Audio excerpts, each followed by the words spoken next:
शिशुपाल के साथ रुक्मिणी मैया का विवाह तय कर दिया गया। शुभ लग्न शुभ मुहूर्त में बारात आ गई और जैसे ही बारात आई तो रुक्मिणी मैया को पता चला कि मेरे लिए मेरे पिता और मेरे भाई ने रुक्मी मेरे अपने साले के साथ में मेरा विवाह तय कर दिया। ये तो घोर अनर्थ है। और मैंने अपने हृदय में उस कृष्ण को अपना पति माना है और जिसको मैंने अपने मन में अपने हृदय में अपने विचारों में पति मान लिया है, उसी को ही मैं प्रत्यक्ष में पति मानूंगी। और यदि ऐसा नहीं हुआ, मैं कुंवारी रह सकती हूं, मर सकती हूं, लेकिन किसी और के साथ वर्ण नहीं कर सकती।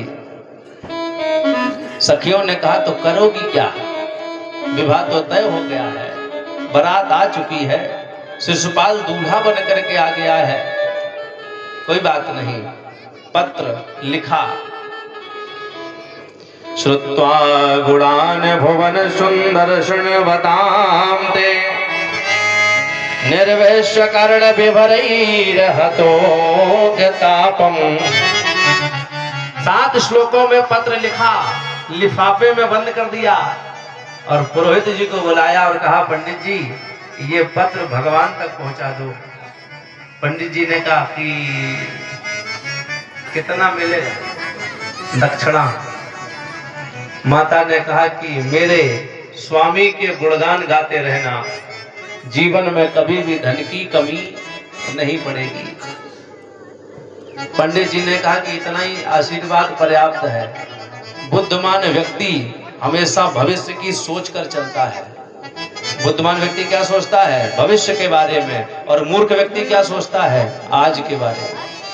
मूर्ख व्यक्ति सोचता है कि आज क्या खाएंगे, इतना ही सोचता है। बुद्धिमान ये सोचता है कि कल परसों वर्षों के बाद क्या खाएंगे, उसका भी विचार आज ही कर लिया जाए। पंडित जी ने ऐसा माता जी से वरदान लिया जिससे आने वाली पीढ़ी या पीढ़ी दर पीढ़ी धन की कोई कमी नहीं। हाँ, आज भी जो सही ढंग से परमात्मा का गुणगान कर रहा है उसके घर में रोटी की कमी नहीं है। बोलो है क्या, है क्या? नहीं है। किसी को मत देखिए, हम ही को देख लीजिए। कोई दिक्कत नहीं है भगवान की कृपा से।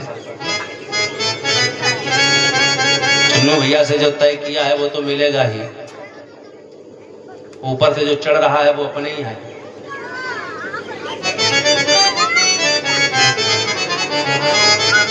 इसलिए बोलो कोई कमी है क्या? ये फल वल चढ़ते हैं सब अपने ही हैं, हम ही बंटवा रहे हैं। और क्या, मंच पे चढ़ने के बाद हमारे हुए, अब हम कहे हम खाते नहीं तो कहे बांटो। तो यहाँ जो चढ़ गया वो अपना है, हम चाहे बांटें, चाहे खाएं, चाहे फेंक दें। तो वो लोग कोई कमी है क्या? अभी देखना बढ़िया, कल चावल भी चढ़ेगा, घर में जाके खीर बना बना के खाओ, मेवा भी चढ़ेगा, अभी साड़ियाँ भी चढ़ाएंगे, श्रृंगार भी चढ़ाएंगे, कोई कमी नहीं। आधे से ज्यादा गृहस्थी तो यहीं से मिलती है। बची हुई बाजार से खरीद लेता हूँ, उसके लिए ये चढ़ाया तो है। बोलो भक्त वत्सल भगवान की। पंडित जी ने पत्र लिया और चल दिए। जैसे ही द्वारका में पहुंचे, भगवान ने दूर से देखा कि पंडित जी आ रहे हैं, माने विवाह आ रहा है।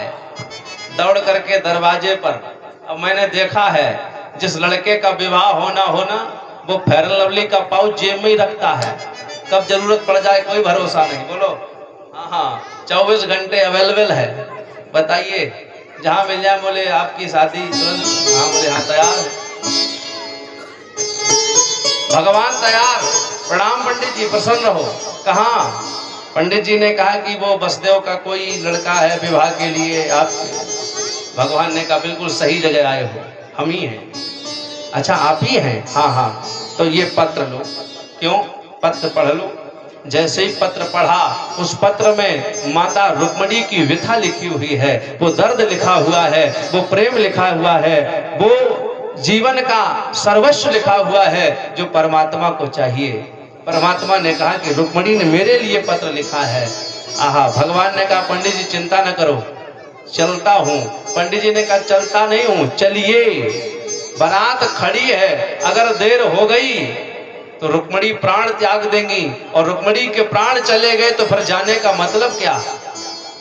भगवान ने तुरंत दारुक से कहा रथ लाओ, रथ पर बैठकर। हम सोचे छुन्नू भैया ये सोचे कि ऐसा नहीं केला बच गए हो, पंडित जी लिए जाए, चलो उठा लाएं।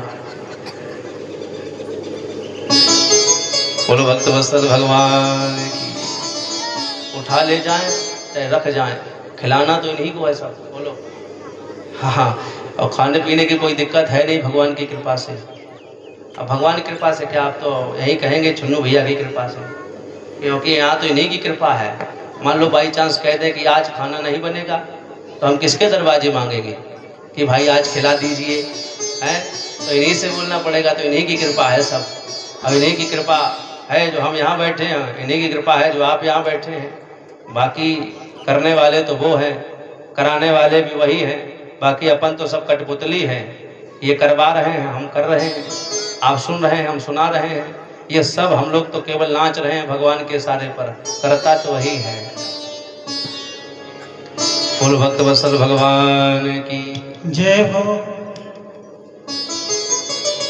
रथ पर सवार होकर के भगवान चले विदर्भ देश में, जाकर के माता कात्यायनी के मंदिर के पीछे अपना रथ लगा दिया और कहा पंडित जी जल्दी जाइए और जाकर के कह दीजिए रुक्मणी से मैं आ गया हूँ। पंडित जी ने जाकर के रुक्मणी से कहा देवी भगवान आ गए हैं। रुक्मणी मैया ने कहा पंडित जी पिताजी से कह दीजिए कि इस समय दुर्गा पूजने का बहुत अच्छा मुहूर्त है। पिता के आदेश पर माता रुक्मणी ने सोने के थाल में आरती को सजाया, सखियों को साथ में लिया और माता कात्यायनी के मंदिर में जाकर के खड़ी हुई। जय जय गिरवर राज किशोरी,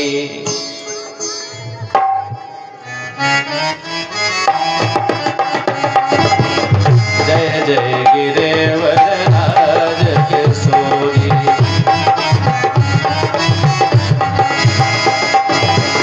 जय महेश मुख चंद्र चकोरी, जय महेश मुख चंद्र चकोरी, जय गज बदन खड़ानन माता, जय गज बदन खड़ानन माता, जग जगदी दामिन दुत गाता, जग जगदी दामिन दुत गाता।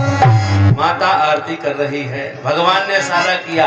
देवी जी जितना भी पूजा बच गया है वो चल कर के द्वारका में कर लेना, क्योंकि यदि यही पूजा करती रही तो ये सैनिक लगे हैं ना, ये सेना जो खड़ी है ये आक्रमण कर देगी, और आक्रमण कर दिया तो फिर युद्ध करना पड़ेगा। यहाँ विवाह का कार्यक्रम चल रहा है, झगड़ा अच्छी बात नहीं है, इसलिए जल्दी आइए। भगवान ने मैया का हाथ पकड़ा और जैसे रथ में बिठाने लगे, रुक जाइए। क्यों?